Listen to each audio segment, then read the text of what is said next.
പ്രിയ Shalom പ്രേക്ഷകരെ, ഏറെ നന്ദി നിറഞ്ഞ ഹൃദയത്തോടെ കർത്താവിന് സ്തോത്രം അർപ്പിച്ചുകൊണ്ട് വചനം പങ്കുവയ്ക്കുവാൻ ഞാൻ നിങ്ങളുടെ മുമ്പിൽ വന്നിരിക്കുന്നു. നീണ്ട 2 കൊല്ലത്തെ ഇടവേളയ്ക്ക് ശേഷം നിങ്ങളിൽ ഏറെ പേരും എന്നെ അറിയുന്നവരാണ്, സ്നേഹിക്കുന്നവരാണ്, എനിക്ക് വേണ്ടി പ്രാർത്ഥിക്കുന്നവരുമാണ്. കഴിഞ്ഞ 2 വർഷമായി ഞാൻ രോഗശയ്യയിലായിരുന്നു.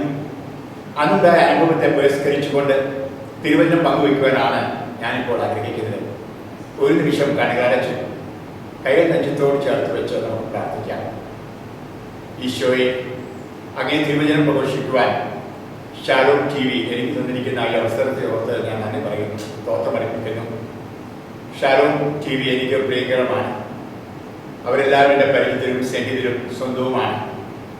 നല്ല ഈശോയെ, ഈ നിമിഷം എൻ്റെ വചനം ശ്രമിക്കുവാനായി കാതോർക്കുന്ന എല്ലാവരെയും ആശീർവദിക്കണമേ, അനുഗ്രഹിക്കണമേ. തിരുവചനം കേൾക്കുവാനുള്ള ബുദ്ധി, അറിവ്, വിജ്ഞാനം, ശക്തി കൊടുത്താൽ കേൾക്കുന്നവ ഹൃദയത്തിൽ സംഗ്രഹിച്ച് ജീവിതത്തിൽ പകർത്തുവാനായിട്ട് പരിശുദ്ധാത്മാവിൻ്റെ വിവേകവും ശക്തിയും ഇവർക്ക് പകർന്നു കൊടുക്കണമേ. ആമേൻ.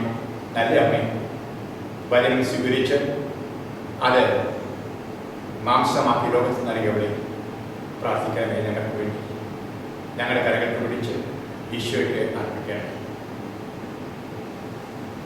Praise the Lord. പ്രിയപ്പെട്ടവരെ, ഞാൻ 1 കൊരിന്തോസ് അധ്യായം 3 വചനം 11 മുതൽ 14 വരെ വായിച്ചുകൊണ്ട് ഈ ശുശ്രൂഷ ആരംഭിക്കുകയാണ്. 1 കൊരിന്തോസ് അധ്യായം 3 വചനം 11 മുതൽ 14 വരെ. എപ്രകാരമാണ് താൻ പണിയുന്നത് എന്ന് ഓരോരുത്തരും ഗൗരവപൂർവ്വം ചിന്തിക്കട്ടെ. യേശുക്രിസ്തു എന്ന അടിസ്ഥാനം സ്ഥാപിച്ചു കഴിഞ്ഞു. അതിനു പുറമെ മറ്റൊന്ന് സ്ഥാപിക്കുവാൻ ആർക്കും സാധിക്കുകയില്ല. ഈ അടിസ്ഥാനത്തിൻ്റെ മേൽ ആരെങ്കിലും സ്വർണമോ വെള്ളിയോ രത്നങ്ങളോ തടിയോ പുല്ലോ വൈക്കോലോ ഉപയോഗിച്ച് പണിതാലും ഓരോരുത്തരുടെയും പണി പരസ്യമാകും. കർത്താവിന്റെ ദിനത്തിൽ അത് വിളംബരം ചെയ്യും. അഗ്നിയാൽ അത് വെളിവാക്കപ്പെടും.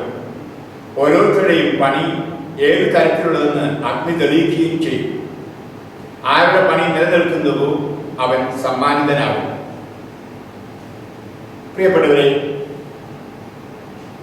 2 വർഷത്തിന് മുമ്പ്, കൃത്യമായി പറഞ്ഞാൽ 2014 ഡിസംബർ 22-ാം തീയതി നാട്ടിലേക്ക്, ഇന്ത്യയിലേക്ക് വരുവാൻ ഞാൻ തയ്യാറെടുക്കുമ്പോൾ പെട്ടെന്ന് എൻ്റെ കൈകാലുകൾക്ക് ക്ഷീണം അനുഭവപ്പെടുകയും പെട്ടെന്ന് എൻ്റെ കാല് തളരുകയും ആ തളർച്ച അതിവേഗം 1 മണിക്കൂറിനകം എൻ്റെ കഴുത്തറ്റം വരികയും ചെയ്തു. ഉടനടി എന്നെ ആശുപത്രിയിലാക്കി. അവർ ഏറെ പരിശോധനകൾ നടത്തി. ഈ രോഗം എനിക്ക് വരുന്നത് ഞാൻ ഗൾഫ് രാജ്യങ്ങളിൽ പോയി മുസ്ലിങ്ങളോട് വചനം പ്രഘോഷിച്ച് അവരെ കുറേ പേർക്ക് മുഹമ്മദ് സാൻ കൊടുത്ത് തിരിച്ചു വരവെയാണ്. എനിക്ക് ശക്തമായ പനിയുണ്ടായിരുന്നു. പനിയെ തുടർന്നാണ് ഈ തളർച്ച. ആശുപത്രിയിൽ മാറിപ്പോയെങ്കിലും ആദ്യകാലത്ത് എൻ്റെ രോഗം കണ്ടുപിടിച്ചില്ല. അതിനെപ്പറ്റി ചികിത്സയും കിട്ടിയില്ല. എനിക്ക് വന്ന രോഗം ഗിലാംബറെ സിൻഡ്രോം എന്ന് പറയുന്ന GBS എന്ന് പറയുന്ന രോഗമാണ്. പണ്ട് കാലത്ത് നമ്മൾ പറയലേ പനി വന്ന് തളർന്നു, ആ രോഗമായിരുന്നു. ഞാൻ 3 ആശുപത്രികളിൽ കിടന്നു. 2.5 മാസം കിടന്ന ആശുപത്രിയിൽ എന്നെ ഉപേക്ഷിച്ചു, രക്ഷയില്ലാന്ന് പറഞ്ഞു. പിന്നീട് എന്നെ സ്പെയിനിൽ ഉള്ളൊരു ആശുപത്രിയിൽ കൊണ്ടുപോയി. അവർ രോഗം കണ്ടുപിടിച്ചു, ചികിത്സ ആരംഭിച്ചു. അവിടുന്ന് 2 മാസം കഴിഞ്ഞ് വേറെ ആശുപത്രിയിൽ 5 മാസം കിടന്നു. അത് റീഹാബിലിറ്റേഷന് വേണ്ടിയിട്ട് അവിടെ എനിക്ക് പലതര ശുശ്രൂഷകളും കിട്ടി.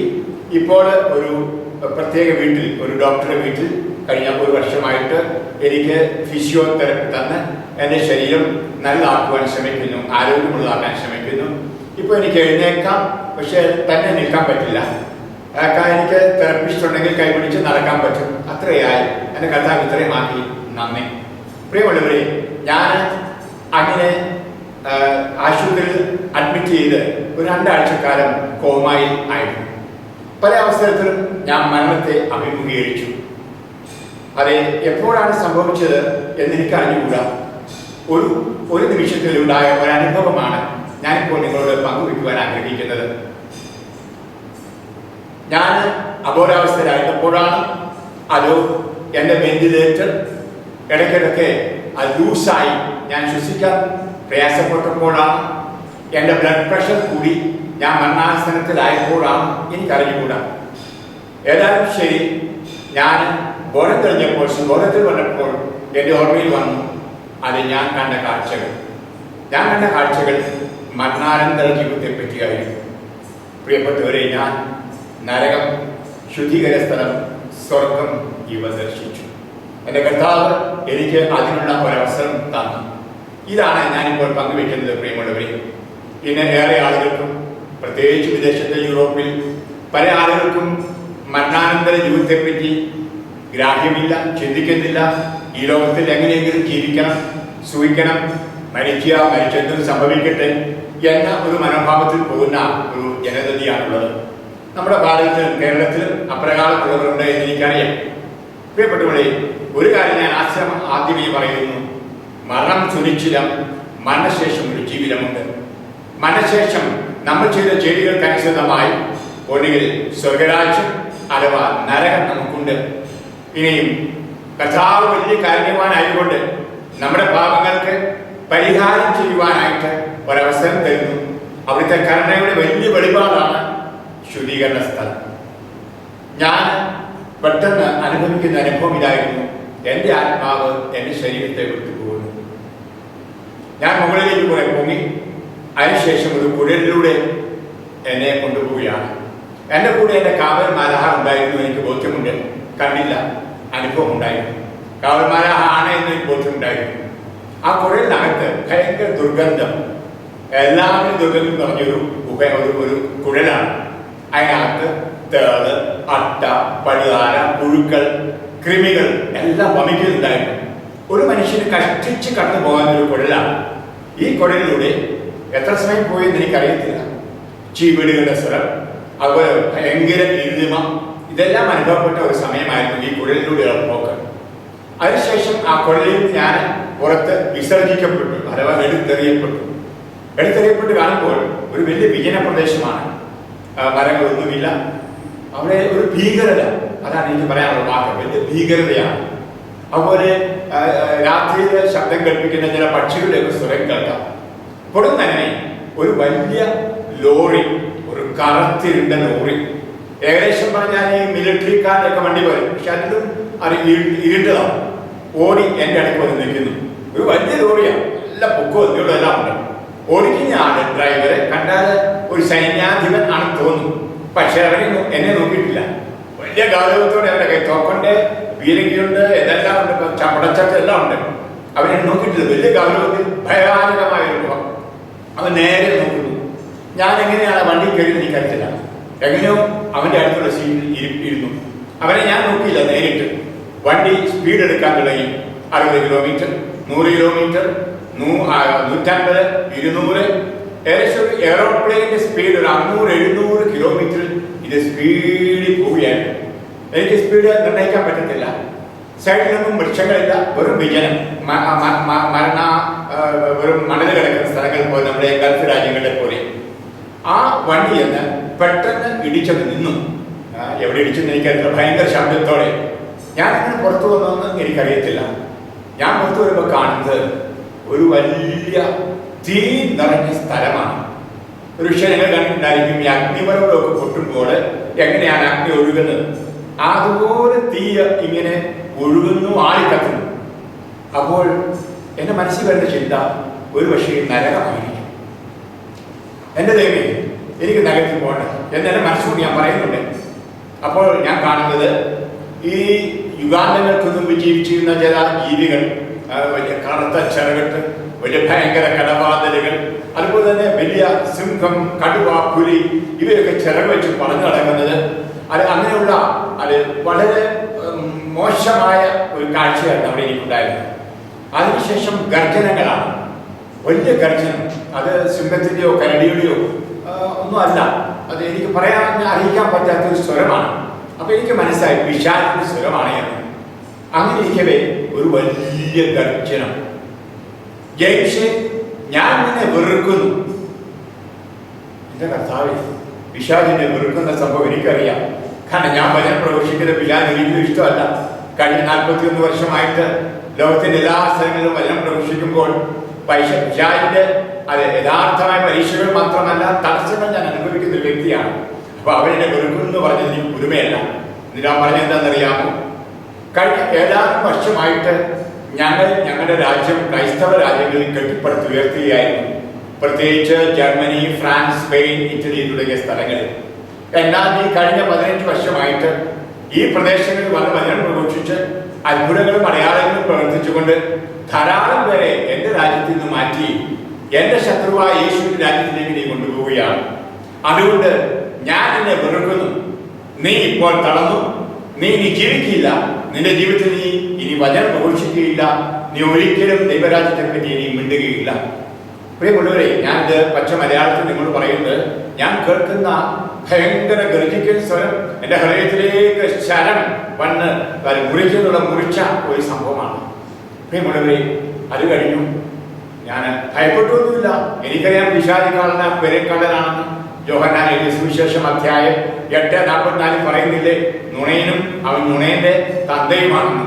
അത് ശരിയാണ്. അത് പിശാച് നുണയന്റെ പിതാവുമാണ്. അവൻ പറഞ്ഞപ്പോൾ നുണയാൻ പറയും. അവൻ പറഞ്ഞെന്താണെന്നറിയാമോ? അത് യേശുവിന്റെ സഭയെ ഞാൻ തകർക്കും. യേശു എന്റെ ശത്രുവാണ്. എനിക്കറിയാം യേശുവിന്റെ സഭയെ തകർക്കാൻ അവൻ ആവതല്ല എന്ന്. കാരണം പത്രോസാകുന്ന പാറമേലാണ് കർത്താവിന്റെ സഭയെ സ്ഥാപിച്ചിരിക്കുന്നത്. നമ്മൾ വായിക്കുന്നുണ്ടല്ലോ മത്തായി എഴുതിയ സുവിശേഷം അധ്യായം 16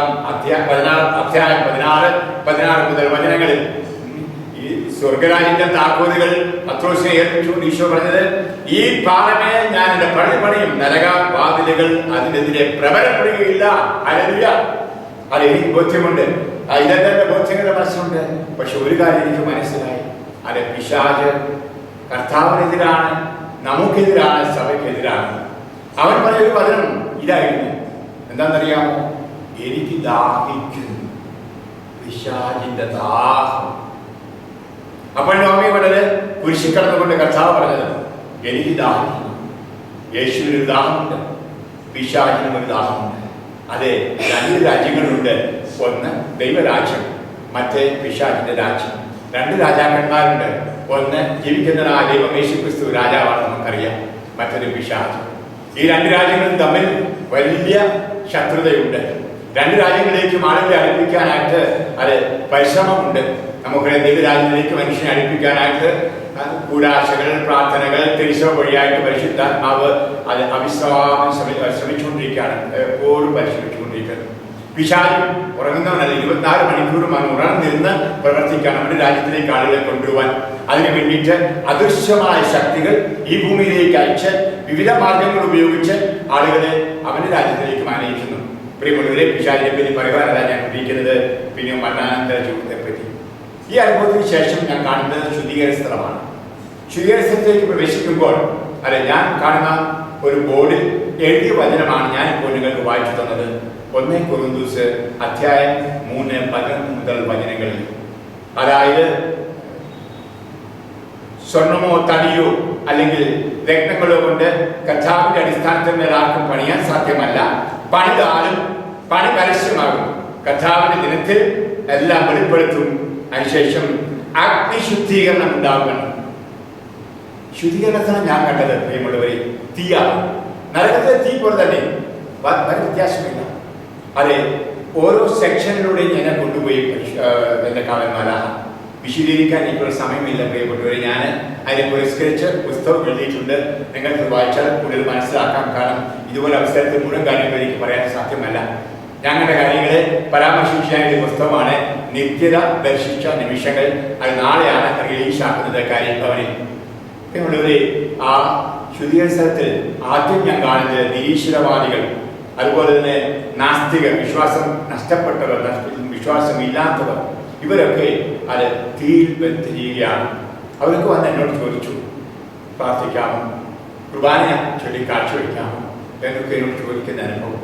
അതിനുശേഷം ഓരോരോ പാപങ്ങൾ ചെയ്ത വ്യക്തികളുടെ ഇടയിലുള്ള കൊണ്ടുപോകുന്നത്, ഉദാഹരണമായിട്ട് വിവാഹം കഴിഞ്ഞ് വിവാഹമോചനം നേടിയിട്ട് അശുദ്ധ ജീവിതം കഴിച്ചവർ, അതുപോലെ തന്നെ ഗർഭചിത്രം നടത്തിയവർ, അബോർഷൻ നടത്തിയവർ, അതുപോലെ മറ്റുള്ളവരെ കൊല ചെയ്തവർ, തലവെട്ടിയവര്, തോക്കുകൊണ്ട് കൊന്നവര്, ഇനി അതിലും വലിയ കൊലപാതകങ്ങൾ അവിടെ വചനത്തിൽ കാണിച്ചതെന്നറിയാമോ? 1 യോഹന്നാൻ അധ്യായം 3:15 തന്റെ സഹോദരനെ വെറുക്കുന്നവൻ കൊലപാതകിയാണ്. അപ്പനോട്, അമ്മോട്, സഹോദരനോട് ഭയങ്കര വെറുപ്പായി മരിച്ച വ്യക്തിയാണ്. പ്രിയമുള്ള അവരും വന്ന് എന്നോട് യാചിക്കുകയാണ്, ഞങ്ങൾക്ക് വേണ്ടി പ്രാർത്ഥിക്കണമേ, കുർബാന അർപ്പിച്ച് പ്രാർത്ഥിക്കണമേ, എനിക്ക് വേണ്ടി ഒരു ആശീർവാദം തരണമേ എന്നൊക്കെ എനിക്ക് മനസ്സിലായി. അതുകൊണ്ടാണ് എനിക്ക് മനസ്സിലായത് ശുദ്ധീകരണ സ്ഥലമാണ്, അത് നരകമല്ല. നരകത്തിലാർക്കും പ്രാർത്ഥന ചോദിക്കാൻ പറ്റില്ലല്ലോ, നരകത്തിൽ കിടക്കുന്നവർക്ക് പ്രത്യാശയില്ലല്ലോ. ഇവരുടെ എല്ലാ മുഖത്ത് നല്ല പ്രത്യാശ ഉണ്ടായിരുന്നു. പിന്നെ വൈദികരെ കണ്ടു, വൈദിക ശ്രേഷ്ഠന്മാരെ കണ്ടു. അതായത് തന്റെ പൗരോഹിത്യം ഉപേക്ഷിച്ചിട്ട് വിവാഹം കഴിച്ചവരെ, മോശമായി ജീവിച്ചവരെ ഒക്കെ കണ്ടു. അതുപോലെ കന്യാസികൾ തങ്ങളുടെ സന്യാസികളും ഉപേക്ഷിച്ചിട്ട് മോശമായി ജീവിച്ചവർ, അതായത് ലൈംഗികമായ പാപങ്ങളിൽപ്പെട്ട ധാരാളം പേരെ ഇവിടെ കണ്ടു. സ്വയം ഭോഗം, അതുപോലെ ഇന്നത്തെ കാലത്ത് കാണുന്ന പോണോഗ്രാഫി തുടങ്ങിയവയുടെ മ്ലേച്ഛതയിലൂടെ ജീവനം നയിച്ചവരും മറ്റുള്ളവരെ മ്ലേച്ഛതയിലൂടെ നയിച്ചവരെല്ലാം ഇങ്ങനെ ഓരോ സെക്ഷനിലും തീക്കാത്ത് കിടന്ന് പൊളയുകയാണ്, വേദന അനുഭവിക്കുകയാണ്. വലിയ ദൈവശാസ്ത്ര പണ്ഡിതന്മാര്, അതുപോലെ പുരോഹിത ശ്രേഷ്ഠന്മാരൊക്കെ കണ്ടു. പ്രിയമുള്ളവർ, അത് ചിലരെ കണ്ടപ്പോൾ എനിക്ക് മനസ്സിലായി. നിങ്ങൾക്കറിയാവുന്ന 41 കൊല്ലമായിട്ട് ഞാൻ വല്ലം പ്രഘോഷിച്ച് നടക്കുകയാണ്. നമ്മുടെ നാട്ടിലെ ചില ആളുകൾ, ഭാരതത്തിൽ നിന്ന് മരിച്ചുപോയ ചില ആളുകളെ ഞാൻ കണ്ടപ്പോൾ എനിക്ക് ഒത്തിരി വിഷമം തോന്നി. ഇവർ ഈ സ്ഥിതിയിലാകുന്നു. ചിലരൊക്കെ സ്വർഗത്തിൽ പോയത് ഞാൻ കരുതിയ ആളുകളാണ്, പക്ഷെ തീക്കാത്തുകൾ വേദനിക്കുന്നു. അവർ വന്ന് അവരുടെ പേര് പറഞ്ഞതിനെ മനസ്സിലാക്കി എന്നോട് യാചിച്ചു പ്രാർത്ഥിക്കണമെന്ന്. ചിലരുടെയൊക്കെ തലയിൽ കൈവച്ചാൽ പ്രാർത്ഥിച്ചു, പാപമോചനത്തിനായിട്ട് പ്രാർത്ഥിച്ചു. സംസാരിപ്പിക്കാൻ ജീവിക്കുന്നവരെ മാത്രമേ പറ്റുള്ളൂ. ആത്മാവിൽ ഞാൻ കർത്താവിനോട് പ്രാർത്ഥിച്ചു, കർത്താവ് ഇവിടെ പാപം ക്ഷമിച്ച് അത് ഇവരുടെ കരുണ കാണിക്കണമെന്ന്. അങ്ങനെ കരുണയ്ക്കായിട്ട് പ്രാർത്ഥിച്ചു. ചില സ്ഥലങ്ങളിൽ അത് ഞാൻ കരുണ കൊന്തൽ എഴുതി പ്രാർത്ഥിച്ചു. ചിലരോട് ഞാൻ പറഞ്ഞു ഞാൻ ഗ്രിഗോറിയൻ കുർബാന ചൊല്ലാം എന്ന്. വേറെ ചിലരോട് ഞാൻ പറഞ്ഞു 3 കുർബാനയല്ല, നൊവീന കുർബാന, 9 കുർബാനയല്ല എന്നൊക്കെ എനിക്ക് വാഗ്ദാനങ്ങൾ കൊടുത്തു. അങ്ങനെ ഒരു വലിയൊരു അനുഭവമായിരുന്നു ശുദ്ധീകരണ സ്ഥലത്തിലൂടെ ഉള്ളത്. ഈ ശുദ്ധീകരണ അനുഭവം ഒത്തിരി നേരം ഉണ്ടായിരുന്നു, എനിക്ക് മണിക്കൂറുകൾ. ഇത് വിശദീകരിക്കുന്നില്ല. അതിന്റെ അവസാനം ഞാൻ കാണുന്നത് ഇരുട്ടറയാണ്. ഒരു ഇരുട്ടറയിൽ വിശ്വാസമില്ലാതെ മരിച്ചവർ, അതുപോലെ ആഘോഷം നടത്തി ഉണ്ടായ കുട്ടികൾ, അതുപോലെ ഒരു പക്ഷേ ഗർഭം അലസിപ്പോയ കുട്ടികൾ, ഇവരൊക്കെ മമ്മൂസ കിട്ടാതിരുന്നവർ ഇരുട്ടി കിടക്കുന്നു. അവർ ജോലി അടുത്ത് വന്നു, എന്നോട് പറഞ്ഞു അതെ അവർക്ക് വേണ്ടി പ്രാർത്ഥിക്കണം, അവർക്ക് മമ്മൂസ കൊടുക്കണം. ഞാൻ ഈ കുട്ടികൾക്കൊക്കെ അരൂപിയിൽ സ്നാനം കൊടുത്തു. പ്രിയമുള്ളവരെ, ഔദ്യോഗികമായ മമ്മൂസ ജീവിച്ചിരിക്കുന്നവർക്ക് കൊടുക്കാൻ എനിക്ക് പറ്റുള്ളൂ. ഞാൻ കർത്താവിനെ പ്രാർത്ഥിച്ച് ആരംഭത്തിൽ തന്നെ പരിശുദ്ധാത്മാവിന്റെ നാമത്തിൽ തന്നെ സ്നാനപ്പെടുത്തുന്ന അത്തരം കൊണ്ട് പറയുകയും ചെയ്തു. വെള്ളമൊന്നും ഒഴിച്ചില്ല, തൈലം പൂശിയില്ല. പക്ഷെ ഈ ആത്മാക്കൾക്ക് ആ പ്രാർത്ഥനയ്ക്ക് ശേഷം സ്വർഗത്തിലേക്ക് ഉയരുന്ന വലിയ കാഴ്ച എനിക്ക് കാണുവാനായിട്ട് കർത്താവ് അനുവദിച്ചു. പ്രിയമുള്ള അവിടെ ഒരു വലിയ വെള്ളച്ചാട്ടം കണ്ടു. അതെ, ആ വെള്ളച്ചാട്ടത്തിൽ പോയി കുളിച്ച് ശുദ്ധീകരിക്കുന്ന കണ്ടു, ആ നയാഗ്ര വെള്ളച്ചാട്ടം പോലെ. അതിനുശേഷം എനിക്ക് വലിയൊരു കാഴ്ച കാണുന്നത് ഒരു വലിയ കോവിണി, സ്വർഗത്തിലേക്കുള്ള ഒരു കോവിണിയാണ്. അത് എത്ര വലിപ്പമുണ്ടെന്ന് എനിക്ക് പറയാനാവുന്നതല്ല. മലഹാമ താഴേക്ക് വരുന്നു, മുകളിലേക്ക് പോകുന്നു, ബൈബിൾ വായിക്കുന്നത് പോലെ. എനിക്ക് പോകാൻ ആശയമുണ്ടായി കണിശമായിട്ടും. അപ്പോൾ ഞാൻ കാണുന്നത്, ഞാൻ പ്രാർത്ഥിച്ച ചില വ്യക്തികൾ ഈ ശുദ്ധീകരണത്തിൽ കടന്നവർ, ചിലർക്ക് ഞാൻ കുർബാന വാഗ്ദാനം ചെയ്തു, ഉപവാസം വാഗ്ദാനം ചെയ്തു, ഇവര് മുകളിലേക്ക് ഇങ്ങനെ കയറുകയാണ്. അപ്പോൾ എൻ്റെ ഗവർണർമാരാ പറഞ്ഞു കയറും എന്ന്. ഞാൻ സ്റ്റെപ്പ് കയറിപ്പോയി കൊണ്ടുപോയി. സ്റ്റെപ്പ് കയറിയപ്പോൾ ഞങ്ങൾക്ക് നടന്നാകരുത് എനിക്ക് തോന്നില്ല, ഒരു ഒഴുകി പോകുന്ന അനുഭവമായിരുന്നു. ഞാനവിടെ ചെല്ലുമ്പോൾ സ്വർഗത്തിലെ മാലഹാമാരുടെ സുന്ദരമായ ഗാനാലാപങ്ങൾ നമ്മൾ ഒരുപാട് പുസ്തകത്തിൽ കാണുന്നതും കേൾക്കുന്നതുമെല്ലാം ആണ് അവിടെ അനുഭവിക്കുന്നത്. പെട്ടെന്ന് എൻ്റെ മുമ്പിൽ ഒരു വലിയ പുസ്തകം നിവർത്തപ്പെട്ടു. ജീവന്റെ പുസ്തകമാണ് എന്നെൻ്റെ മനസ്സിൽ വന്നു. പ്രിയമുള്ളവരെ, ആ പുസ്തകത്തെ വലിപ്പം പറഞ്ഞാൽ നമ്മൾ വലിയ പള്ളിക്കൂടത്തിൻ്റെ, വലിയൊരു സ്കൂളിൻ്റെ അല്ലല്ല, ഒരു ഫുട്ബോൾ ഗ്രൗണ്ടിൻ്റെ വലിപ്പം ഉണ്ടായിരുന്നു. അത് എൻ്റെ മുമ്പിൽ നിവർത്തി ആരാന്നറിയാവോ? മീശയും താടിയുമുള്ള ഒരു വൃദ്ധൻ. അപ്പോൾ ഞാൻ ഓർത്തു ഇതായിരിക്കും പത്രോശ്ലീഹായെന്ന്. പത്രോശ്ലീഹായിരിക്കും ഗേറ്റിൽ നിൽക്കുന്ന ആൾ, പുള്ളിയുടെ കയ്യിലെ സ്വർഗത്തിൽ താക്കോലിരിക്കുന്നത്. അപ്പോൾ പുള്ളി ആയിരിക്കും ഈ പുസ്തകം നിവർത്തിയെന്ന് എനിക്ക് തോന്നിപ്പോയി. ഏതായാലും ഈ പുസ്തകം നിവർത്തപ്പോൾ ഇടതുവശത്ത് ഞാൻ ജീവിതത്തിൽ ചെയ്ത എല്ലാ പാപങ്ങളും ദുഷ്കർമ്മങ്ങളും തിന്മകളും എല്ലാം രേഖപ്പെടുത്തിയിട്ടുണ്ട്. വലതുവശത്ത് ഞാൻ ചെയ്ത എല്ലാ നന്മകളും, ഞാൻ പറഞ്ഞ നല്ല വാക്കുകൾ പോലും, ഞാൻ പ്രസംഗിച്ച പ്രസംഗങ്ങൾ, പാടിയ പാട്ടുകൾ, ഇതെല്ലാം സമയമനുസരിച്ച് എഴുതിയിട്ടുണ്ട്. ഞാൻ വലതുവശത്ത് നോക്കിയില്ല. എൻ്റെ ശ്രദ്ധ പോയത് ഇടതുവശത്തേക്കാണ്. ഞാൻ കൊച്ചു കൊച്ചു പാപങ്ങൾ ചെയ്ത് പ്രിയമുള്ളവരെ, അത് ചിലപ്പം കോട എന്നെ ചേട്ടന്മാരെ ചെറുപ്പത്തിൽ വിളിച്ചത്, അതിൽ ചിലരൊക്കെ ചില അസഭ്യ വാക്കുകൾ ഞാൻ സ്കൂളിലാണ് പറഞ്ഞത്. ഇതൊന്നും ഞാൻ പറഞ്ഞ് സംസാരിച്ചിട്ടില്ലായിരുന്നു, കാരണം അതിൻ്റെ ഭാവഭാഗ്യാണ് കരുതിയിട്ടുമില്ല. ഇതെല്ലാം അത് എണ്ണി എഴുതിയിരിക്കുകയാണ്. അത് ചിലതൊക്കെ ഞാൻ സംസാരത്തിൽ പറഞ്ഞിട്ടുള്ളതാണ്, മറ്റു ചിലത് പറയാത്തതുമാണ്. അപ്പോൾ എൻ്റെ ഹൃദയത്തിലേറെ ദുഃഖമുണ്ട് എൻ്റെ പഴയ പാപങ്ങളെ ഓർത്ത്. അപ്പോൾ ഞാനൊരു സ്വരം കേട്ടു, നീ പലപ്പോഴും പാപങ്ങൾ മറച്ചു വെച്ചാണ് സംസാരിച്ചത്. സത്യമാണ്, ചില പാപങ്ങൾക്ക്, ചില പ്രേക്ഷ പാപങ്ങൾക്ക് എനിക്ക് പ്രതി ചെയ്യുമ്പോൾ തുറന്ന അച്ഛന്മാരോട് പറയാനായിട്ട് എനിക്ക് മടിയും ഭയവും ഉണ്ടായിരുന്നു.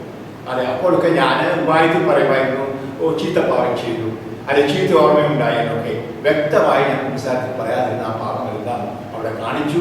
മലഹ പറഞ്ഞു, നീ നല്ലതുപോലെ സംസാരിച്ചില്ല എന്ന് കുറ്റപ്പെടുത്തി. എനിക്കപ്പോൾ മനസ്സിലേറെ വേദന, ദുഃഖം തോന്നി. അത് മാത്രമല്ല, ഞാൻ മനഃപൂർവ്വമായിട്ട് അങ്ങനെ സംസാരത്തിൽ മറച്ചു വെച്ചതെങ്കിലും കൗശലപൂർവ്വം ഒരു തരത്തിൽ പറഞ്ഞൊപ്പിച്ച പാപങ്ങൾ, ഉദാഹരണമായിട്ട് ചില തെറി വിളിക്കുമായിരുന്നു, ചീത്ത വാക്ക്.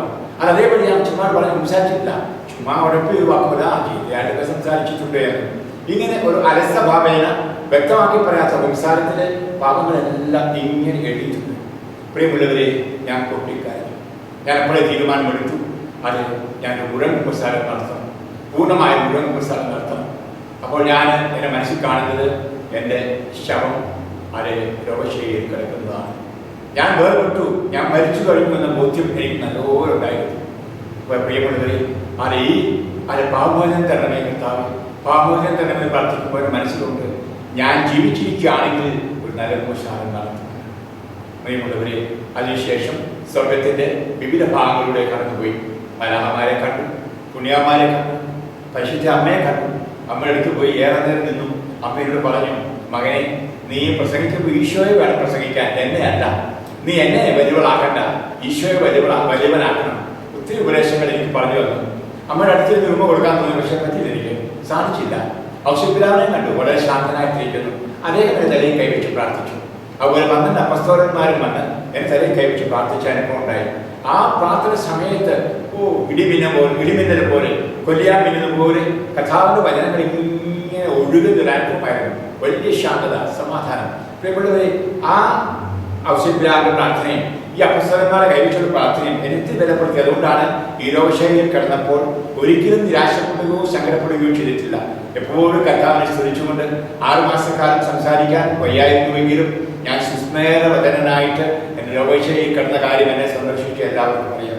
എൻ്റെ മനസ്സിൽ ആദ്യം മുതൽ ശാന്തി, സമാധാനം. മാത്രമല്ല, കർത്താവിനോട് പറഞ്ഞു, എൻ്റെ സഹനങ്ങൾ എൻ്റെയും എൻ്റെ സഹവൈദികരുടെയും, ഞാൻ എവിടെയെല്ലാം വചന പ്രഘോഷണം നടത്തിയോ അവരുടെയും പാപങ്ങൾക്ക് പരിഹാരമായിട്ട് തന്ന കുരിശാണ്.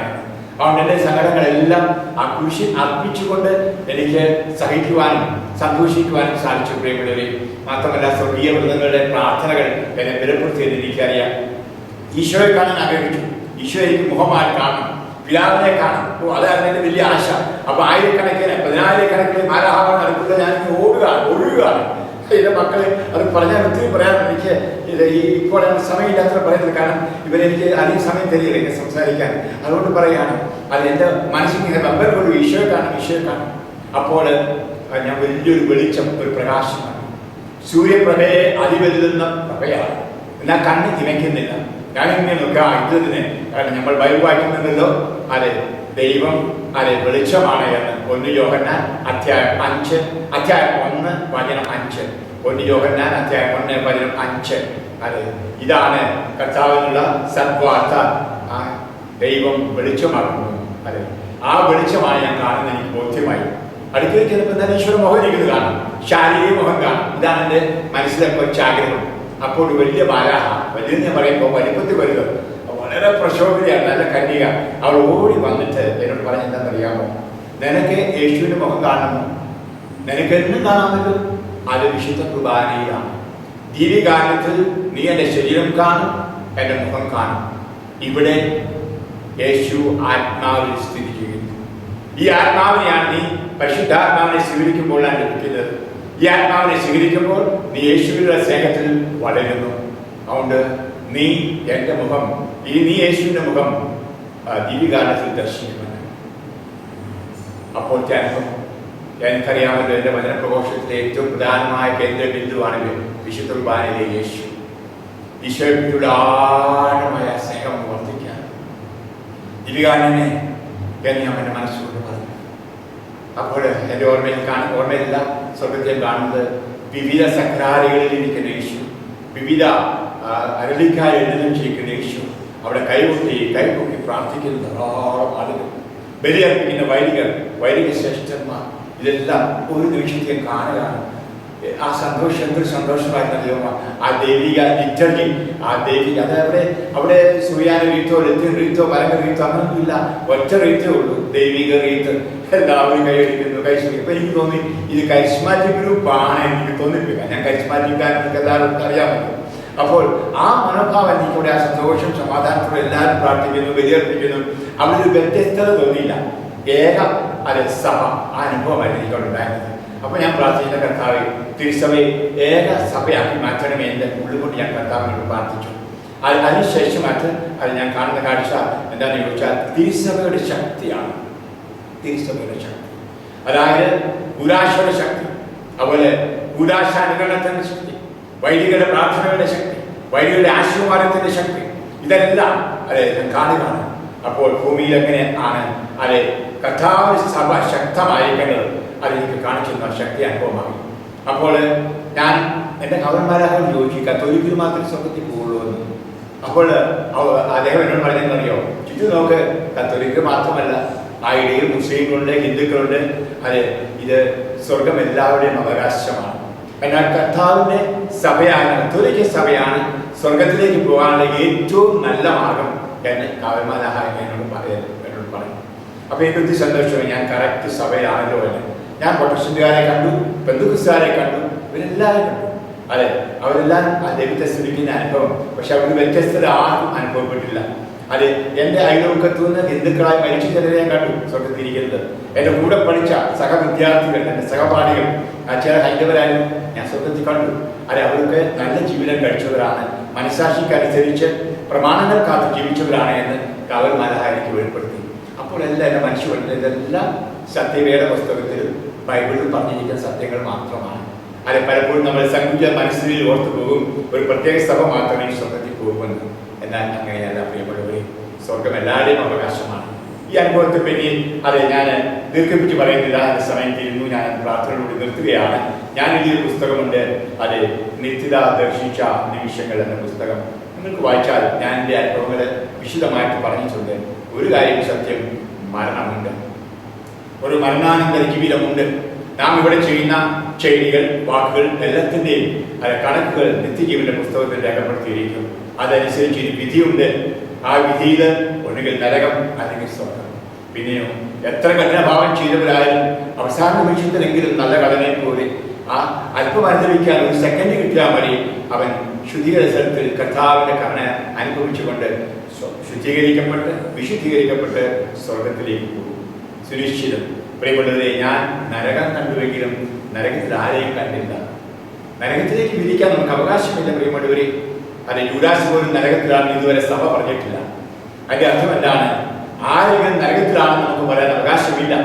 ഞാൻ നരകമില്ലെന്നല്ല പറയുന്നത്, നരകത്തിൽ ആളില്ല എന്നല്ല പറയുന്നത്. അതുകൊണ്ട് എന്താണ്? മരിച്ച എല്ലാവർക്കും വേണ്ടി, മരിച്ചുപോയ എല്ലാവർക്കും വേണ്ടി നമ്മൾ പ്രാർത്ഥിക്കണം, ഉപവാസം ചെയ്യണം, സൽക്രിയകൾ ചെയ്യണം, ദിവബലി അർപ്പിച്ച് പ്രാർത്ഥിക്കണം.